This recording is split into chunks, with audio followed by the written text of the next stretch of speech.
Well, the challenges keep on coming. Wigan at home this weekend, and I think at the start of the season, perhaps many people's favourites to bounce straight back, and certainly a good side. Yeah, they are a good side. They're a very good side. They've started the season really well. Similar to us, really. The start, if we'd have got the goal at Walsall, it'd have been a carbon copy of ours, really.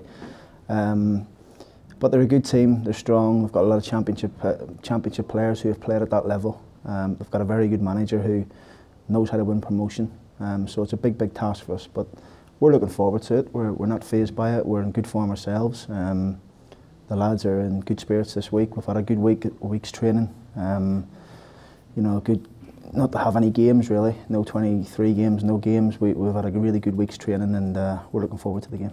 Yeah, and your message right throughout the season so far has been the only side that's going to beat us is ourselves. And I think we've seen that so far, haven't we, with the Bradford game. I think you felt that there were things that you could have done differently to win the game, and in a way that's quite a nice position to be in, isn't it? It's all in your own hands. It is. Listen, I know we've got a strong squad here this year. I know we've got a good group. We've got a positive group who want to go forward, who want to improve, who want to learn. And when you've got that, then you've got half a chance, really. It's been a pleasure working with the group. There's a lot of really good players in there who are coming together as a team and as a squad, and we're building something good here. But we need to make sure we stay on it. We keep the foot on the gas. We can't drop off it. Not even in training, we can't drop off it a single day, because it does affect you further down the line. And the boys are looking forward to the game now. We've got a good squad, all challenging for positions. All wanting to get into the first team, and all asking me questions, which is what you want really as a manager. Yeah, great position to be in. And I know Sam asked you about the formations after the game last weekend. How do you view that at the moment? Is the back three the A setup and the back four the B setup? How do you approach it when it comes to looking at what you're going to use game to game? We don't have A, B, C. We judge it on who we're playing against. I think you can't be so arrogant the fact that you think your formation's going to win against another formation all the time. And 9 times out of 10, the formation's irrelevant. It's about the heart, the passion, the desire to win the game. It's about the quality on the day of your players against the opposition's. And I think that's the main focus for us. I think what I meant on Saturday when I said I picked the wrong formation, I think I possibly could have tinkered or changed it a little bit earlier in the game. I think I was disappointed with myself I didn't do that. But also the personnel's got to be right, to play the formation. Whatever way we play on Saturday, I'll have a team who are hungry, who are determined, who are passionate to win again at home.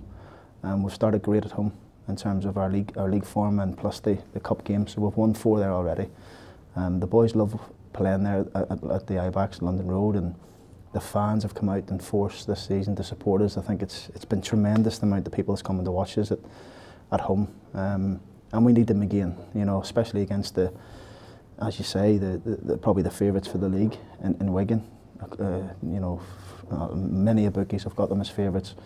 But listen, it's a game where we think we can impose our game on them. I think we've got to approach the game in the right manner, give them as much respect as they deserve. But at the end of the day, we want to win the game, and we go into every game wanting to win, and that's the main focus for us, especially at home.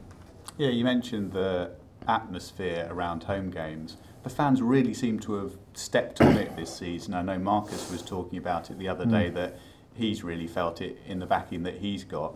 And there just has been this real buzz around the home matches, which must make a huge difference. Well, that's what we wanted to create at the start of the season. And we wanted to create where we were involved a lot more with our fans and in the community and in and around the Peterborough area, really. And I think you've seen that already, the amount of times the players, and it's not a publicity stunt, it's not the players thinking, oh, we'll go out and we'll do this and we'll do that, and we don't really want to do it. We've got a group of players who want to engage with the fans. We've got a group of management staff who want to engage with the fans, who want to bring all of us together, because we are going to do this as one. We ain't going to do it just the players and the fans are not backing us, or the fans but the players aren't good enough. We need to do it together. That's the main focus from the start of the season. I think you've seen that already. We're a lot more in our community. We're a lot more with our fans, and they appreciate that because they pay hard-earned cash to come and watch us every week. They travel in their numbers as well, and we just want to make sure we put shows on for them. We want to make sure we get them off their seats. They're clapping us, they're praising us. Win, lose or draw, they can see that the team is putting the effort in to play for this, play for this great football club, and I feel as if I've got that in the change room. Yeah, we saw that, didn't we, after the Bradford game. Everyone could really see what you were trying to do, and even though you lost the game, the reaction from fans afterwards, they were in the same way that you were, particularly after the second half, pleased with what they'd seen. Of course. I mean, every game this season they've been like that. They've seen the players have given their all. Of course, there's going to be games this season where their all isn't good enough, and the other team may be better on us on the day. That's going to happen during the season, and we just need them to support us and make sure they can see that the players are giving everything they have for Peterborough United, and that's the first thing we have to do. Forget all the tactical and technical stuff. The first thing is to do is wear that shirt with pride and passion, and they're doing that. The boys are certainly doing that, but also they're bringing out their qualities as well. And there's so much more improvement from us. I've said that before. There's so much more from us this season. We've got into the season. I think we've had 10, 11 games in total. So it's no longer early part of the season. We're right into the heart of September now. We've still got another 3 games left in this month, and we want to try and pick up maximum points. So we're all looking forward to it. And you've been full of praise for your medical team so far this season. A real bonus that the situation with injuries has been so good. How are we looking ahead the weekend? Well, first and foremost, I've got a tremendous staff, just not my medical team. They all work so hard round the clock to make sure everything's right for the players.